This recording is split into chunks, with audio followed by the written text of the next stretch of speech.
10. Mortals are superstitious.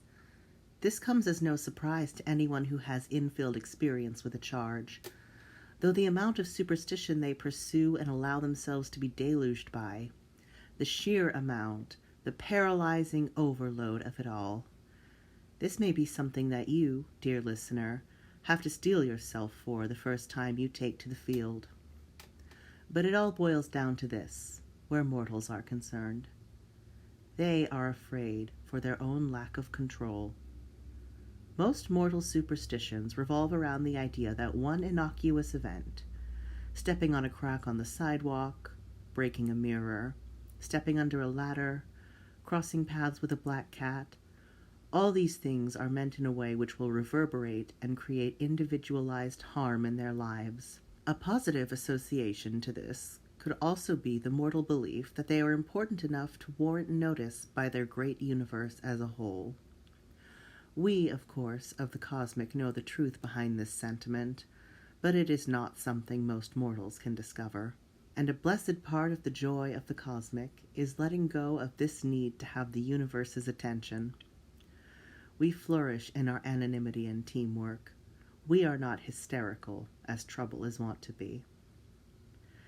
And of course, this mortal fetish to be known by the universe does also create attention from the universe, as intention begats attentions, such as one or more holy book has alluded to. 9. Madam Mayor. That is how people address Julie Cumberland now. They do it with a breathless air, as though an emergency is just beyond the crest of a nearby hill. They tilt their heads gently, ever so gently. They address her as though she is a 50-year-old top surgeon rushing between two patients, and she alone has the answer. She has done nothing to discourage or dissuade this, though the more she steals from the library to later return, the more questions she has about this world, about the life she's built here, if in fact she ever existed before the moment she stepped through the mirror. On this day, on this occasion, a weapon is brought to her. Before the heavy weight of it resounds in her palm, it lives in a red velvet-lined box, the outside lacquered to enhance an almost black wood effect. Madam Mayor, it is time. 8. It is not Michael Charles Taffet who has delivered this news and this weapon. It is Mary Margrave, whom Julie does not trust, should not trust, wise not to trust. Julie holds the weapon delicately, which is a marvel due to its weight. It seems almost cruel as to how striking it is. For someone used to the finery and elegance of a bow, this revolver, this near rifle, is so much more human and thoughtful in its cruelty. She hates how well fit it is within the palm of her hand, but thinks this only privately as Michael and Mary's expectations haunt her. They are around now always as the weapon is with her, before her.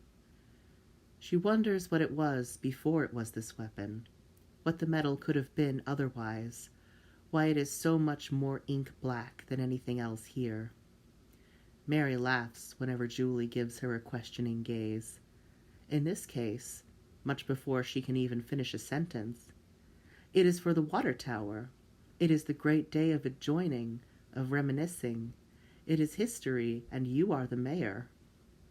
Mary's teeth are frightening, almost vibrating and ghoulish with pearly whiteness as her mouth opens wide for too long a moment.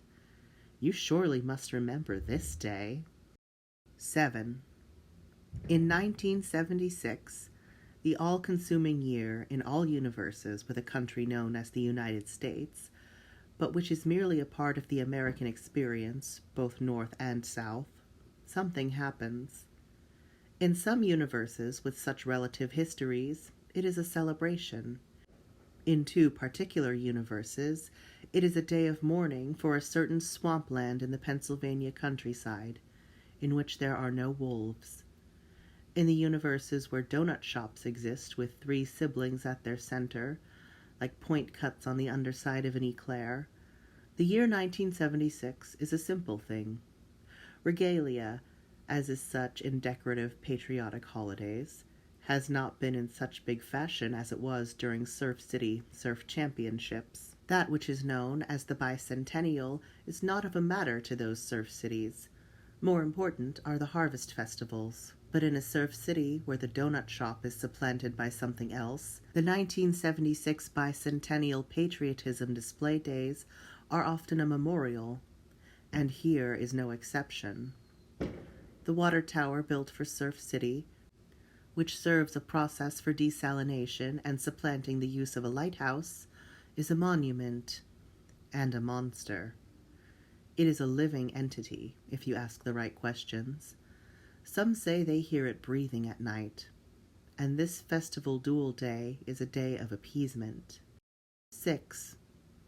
There were 6 of them. They were not spectacularly kind, nor graceful. They were not special beyond their musical attenuation to the glockenspiel, which all the children of this surf city have, and which often dissipates into adulthood. They were not evil, nor troublemakers. One had a desire to be a dentist. One had a desire to be a mermaid. In one particular universe, the leader Claire would go on to form the first television station in Surf City and be a public access news anchor. In the universe where Julie Cumberland now lives, in the universe where things are oddly weightless and the faces of most of the townsfolk are odd and obscured, in the universe where the colors are dim and yet savage and bright, they fell from the tower, these 6 teenagers. There was nothing in the toxicology reports of alcohol, no whiff of wacky tobacco, no spate of violence. 5. The water tower merely hungered. 4. The whole town appears in the stands. Though it is a festival, they shuffle in silently, expectantly. Again, as when Julie took her oath as mayor, they filter in, segregating by age, even in families with smaller children. They have filed into dull gray metal bleachers that face away in odd angles to the omnipresent water tower, which peeks out from behind the tallest houses, the churchyard, the mayor's compound. They look at it only from the corner of their eyes. They cannot bear the cursive spelling of the town name, the chunky highlight of it. It does not gleam at midday when the sun hits it. If anything, at that time, the sun seems to flatten against it as though it hungers again for warmth and rays. No one knows the truth of the tower. They know only the truth of the duel, of the reenactment, of the expectation that this satiates bloodlust into safety. 3. A mirror is rolled onto the field, on cast-iron wheels. Moving from gravel to grass, the workers silently struggle with it. It is an ornate thing, and Julie realizes that it comes from the mayor's office, that she passed it but never sought her reflection in it, and she is too far enough away to do so accurately. Nor does she understand that this is a blessing, to not see herself in this object, for the reflection in this mirror is wrong. 2. Julie stands there, feeling watched and just a little foolish. Should she be tense and grimacing? Should she feel gay and haughty? Should she put on a show? Would that blow her cover? Does she have a cover to blow? In the waiting, there are always questions.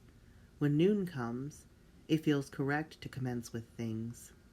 She hears the breath of those in the stands gasp a little and still as she raises her arms.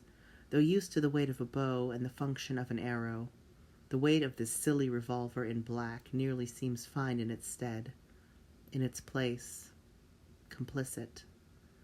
A weapon in the daylight, Julie observes to herself, is harder to use. And not just because of how buoyant everything is in this world, but because she is being watched, tested, judged, or at least she is doing that to herself. She doesn't yearn for much of her own life, but for the secrecy. How she yearns for the sweet secrecy. It is here now she acutely can feel the dull dread and drudgery of being known. the day-to-day personability that makes her true research near impossible. 1. When the bullet pulls to the right, away from the mirror. Julie blinks before she realizes that it has happened. There is little response from the crowd, so beyond the lack of shattering glass, she thought perhaps she'd done it right. The crowd is not stunned. They do not react, nor file out. They wait silently, still holding their breath. Julie smells the stinging burn of metal and arm hair as she realizes that in concert, something was aimed at her. Lewis looks at the bullet, the line of its trajectory in a nearly sheer metallic cone on the side of his ice cream truck. He's stunned to a point. After a few seconds, a childlike bit of pressure just at the point and the tinkle of metal on metal, as if ice. The crowd dissipates as they had come. 5 minutes had passed. 6 then, and they begin to leave, to file out, to return to where they were. Michael Taffet appears. Better luck next year, Madam Mayor. His gaze nor his smile is neither ecstatic nor disappointed. Julie feels fear in realizing that either this was part of the ceremony, or it was unplanned and no one is concerned for her. Not that she expects concern, but still. Wasn't she almost stolen away?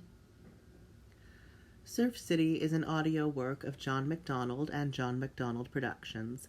It is meant for entertainment purposes only and is not meant to advise anyone on lifestyle, health, or spiritual/philosophical issues of their or any time.